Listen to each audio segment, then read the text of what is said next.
TikTok just recently updated the analytics side of their platform, and I'm really excited because business creators, people who are creating content to grow the brand for our businesses, now have better insights, better data, better analytics so that we can take a look at them, pull them, analyze them, and make educated decisions on what we need to keep doing and what we should stop doing. If you're interested in learning how to pull TikTok analytics, this video is for you.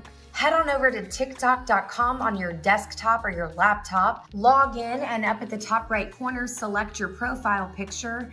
In this menu, select Business Suite. On the left-hand side, under Analytics, you'll see 3 different options to choose from. I like to start with Overview, and before I look at any data, I always make sure that I am looking at everything on a month-to-month basis. So I'm gonna select Custom, I'm gonna select all of August, and scroll down, and then press Update. Now that I'm looking at the month of August, now I can take a look at these data points and then plot them into a spreadsheet. I'm looking at views, reached audience, profile visits. I'm also looking at my engagement for the month.